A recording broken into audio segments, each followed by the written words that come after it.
And we are back. The book, The Gap, I should say, addressing inequities for Black women in gender equity strategies, explores how companies inadvertently hinder the success of Black women, preventing them from realizing their full potential. Joining me now is the CEO and founder of Benefactum Consulting, Leanne Mair. We thank you so much, Leanne, for joining us. Thank you. It's a pleasure to be here. Glad Thank to you for have you. having me. No, listen, I'm. It's our pleasure. It's our pleasure, really, to have you as we discuss this. Because when I think about gender equity, I think that we've come ways, but the fact of the matter Mm. is we still have a long ways to go. How do you view gender equity right now? You're right, and I concur to the same fact that we still have a long way to go. And I think linguistically, we're still focused heavily on gender equality, which is looking for parity with men, but we're still not necessarily investigating enough the disparities amongst women, which was a motivation for my book, which is especially here, you have different equal pay days in recognition of that.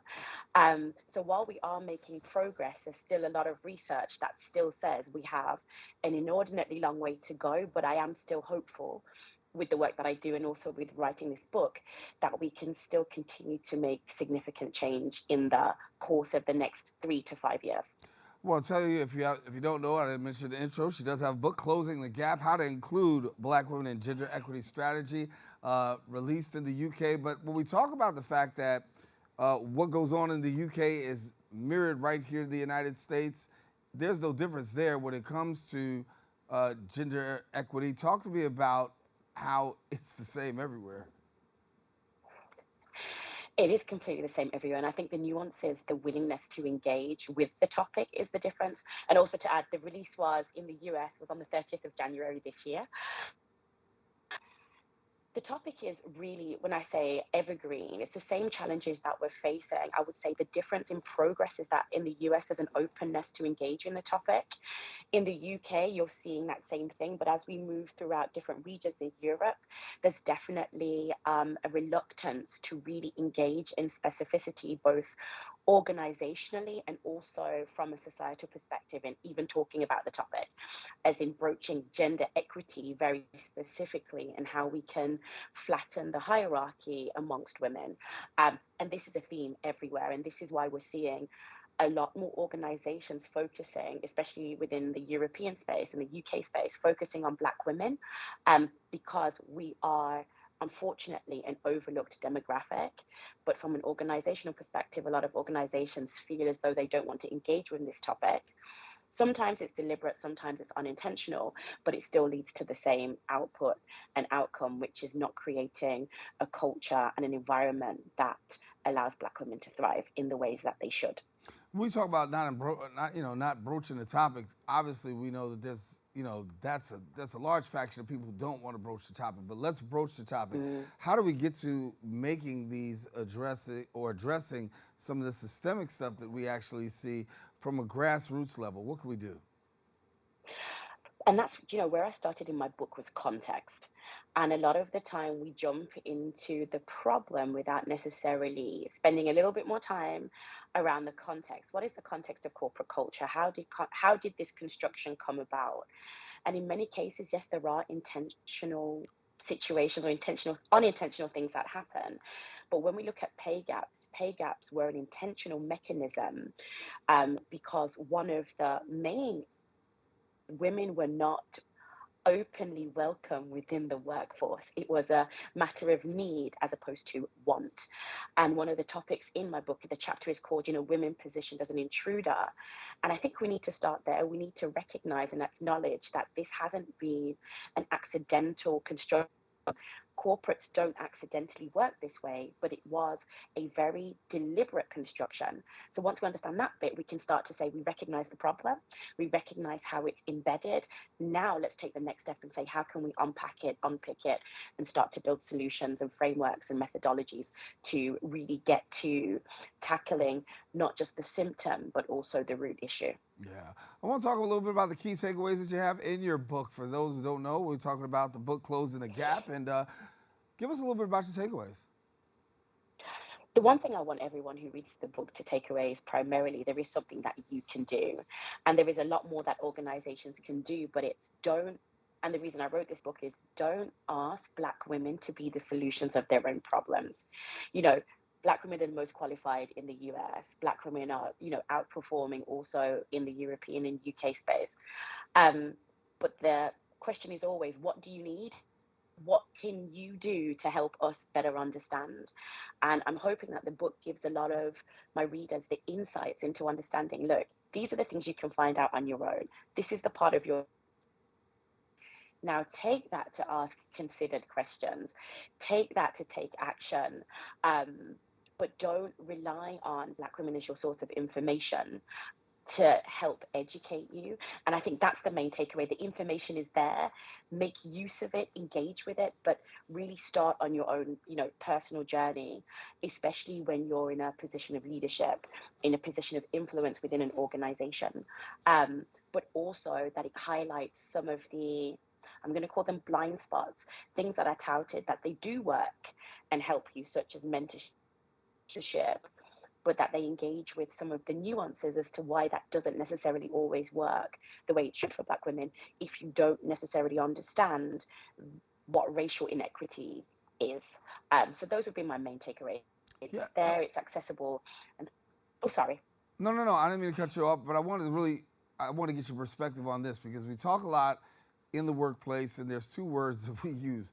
One is equality, and the other is equity. Mm-hmm. And many Mm-hmm. times, workplaces will feel as though we've done a good job, and it looks that way because of equality. But the truth is, there really isn't equity. And we have this conversation in many sectors, particularly when it comes to the issue of sexism and racism. Right. And I think there's a, just from a trend perspective, I think there's a fundamental misunderstanding that equitable practice doesn't look equal, because if we're taking into consideration the different systemic barriers that are being faced, the point of getting people equal access to the same opportunities, equitable practice doesn't look the same. The solution isn't the same for each person. And I think a lot of people see outcomes and measure outcomes and think, okay, we have more of, that means we've done a great job. That means we understand the root cause. When in fact, they're not. I think I posted this ages ago, but that basically says the cost of me being in a room is, I didn't have the same point of entry, or I didn't have to pay the same amount because I'm a Black woman. So that means there are different penalties, different penalties, different challenges. And we don't always recognize that dealing with those and also solving those issues is a part of equity. We like, it's equal, it should be the same, but we don't face the same challenges, so the solutions can't also be the same. And I think it's a great reminder that equity and equality are not the same thing. We're trying to get to equality, but to get to equality, we need equity first. Right. So if I'm a woman and I'm out there watching, for our women that are out there watching, what are the tips that you have navigating that workspace, right? Because we understand there's a lot of challenges, and sometimes we don't understand, but you understand. So talk to me about what would be the message for women in navigating this workspace. Yeah, I would say several things, because the other side of the use of my book is take it as a toolkit or a guide to understand some of the mechanisms of bureaucracy within your organization. But my first tip is always observe, because a lot of times observation kind of goes by. You kind of get into your job, you're doing your job, and you're focused very much on doing the doing of your job. But I would say spend as much time on building your strategy. Where do I want to go? Who are the main people of influence?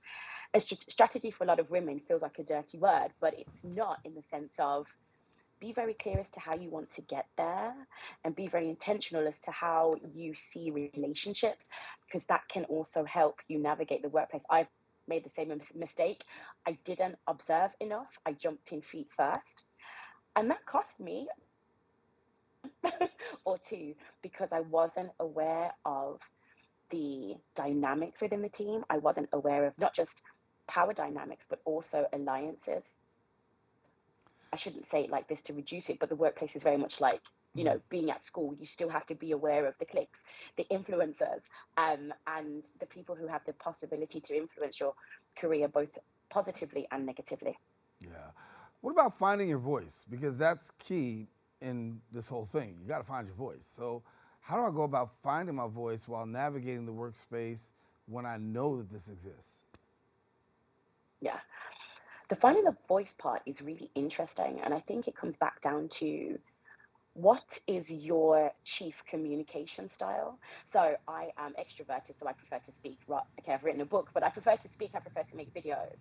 And sometimes finding your voice is finding ways to create the opportunity that shines a light on your strengths in terms of communication, whether it's how you structure emails, whether it's how you decide to reach out to people within the organization, because success in and of itself is not silo. So it's how can you find other people within your organization to be part of your support structure, to advise you, but also to be that sparring partner when you're like, look, I don't know how to negotiate this. There's part of you that has to be the face of what you want to say, but you can't underestimate having a very strong support network as you navigate the workplace. And that's as relevant to me now as somebody who's left corporate to run my own consultancy as it was when I first started out in my career, eons, what feels like eons ago now. So, for yourself, talk to me a little bit about how we can address this right now. If I'm saying I'm in a workplace in a workplace environment right now, I feel like this there's sexism here. We know about the pay discrimination. I want to really have a Mm, conversation to really address my pay inequity. What advice do you give somebody in dealing with that just right off the bat? yeah, the first thing I would say is when it comes to pay, most of the time, you have to spend more time building your case. Some organizations give you, I would say, negotiation bandwidth, but a lot don't. What your pay rises is what your pay rises, whether it's inflation linked, whether they've determined it because of the allocation pool, etc. But I would say be very before you get to these conversations, don't leave it to the conversation to want to negotiate. Build your case. So if you know that on an annual basis, your compensation conversation is happening in March, start to build your start to build your case from that exact point and give yourself a year evidencing the work that you've language around a team, but what you've done as an individual. Really reiterate that to your boss. Keep track of all the things you do in order to make as much as, well, to the extent that it's practicable, your case for your pay and your compensation to be undeniable. I can evidence all the things that I've done. These are the objectives that I have. I can evidence that my objectives, I've achieved them with XYZ projects. And if I've delivered on anything, I'm not just doing what I should be doing, but I'm excelling at that, then I believe that my pay should be commensurate to that and I should get whatever the band might be, especially when you're in situations where you feel dissatisfied. So I say build the case and don't leave it to the last minute to think about it. Whole year, kind of really being very intentional and strategic about what you would like to get out of it. Now, it's not to say that you may not be disappointed. I think we've all had that. You've expected it, you've built your case, and you're still disappointed. The question then you have to ask yourself if this repeatedly happens is, does the organization value and should I be looking for something else? Yeah. And that would be my main kind of advice. The problem is that sometimes I can't find my voice because there's this behavior and this thing that goes on, the subversive behavior that really so many people have become prone to that it makes me want, Mm. it gives me laryngitis. I'm not going to raise my voice. I'm not going to say anything because there's so much of this subversive behavior that's in the workplace. How do I, counter that? Or first of all, why don't we identify what some of that subversive behavior is that, women have to contend with? Yeah, there are so many different challenges within the workplace that Black women face, whether it's visibility and scrutiny, whether it's, lack of authority, people challenging our authority, people not believing in our credibility. Um, and a lot of this goes unchecked within organizations. So when the fatigue is there, as you spoke of before, it's really, really difficult to always be able to name it. And I guess in many cases, this is why I wrote about this in the book, because the impact on Black women in the workplace does contribute to exactly that. And it can also lead to a vicious cycle of exhaustion. Exhaustion leads to, I will call them sometimes preventable mistakes, which feeds into people's biases that links back to, lack of credibility.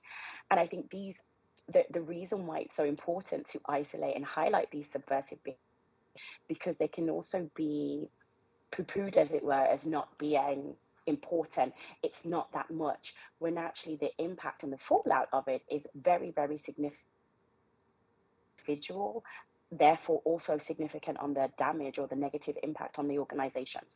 And I think this is why, from one perspective, from an organizational perspective, it's important that there is space to have these conversations.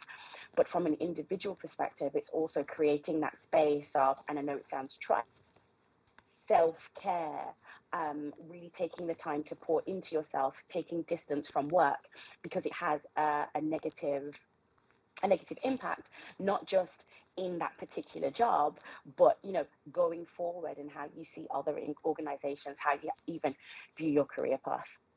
Leanne, we got to get ready to go, but before we leave, please tell people how they can get in touch with you and find out more information about this very powerful topic. Thank you very much. You can find me on LinkedIn, which is just Leanne-Mair.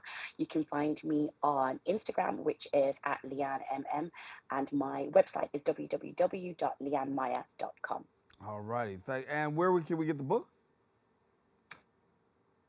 On Amazon, Barnes and Noble, I think Target, and directly at Bloomsbury, US. All right. Well, thank you so much for being with us, Leanne. Great conversation. Of course, we got to have you back. Thank you for coming all the way across from the other side of the pond. All right. Listen, we're taking a quick break. We'll be right back with more right after this.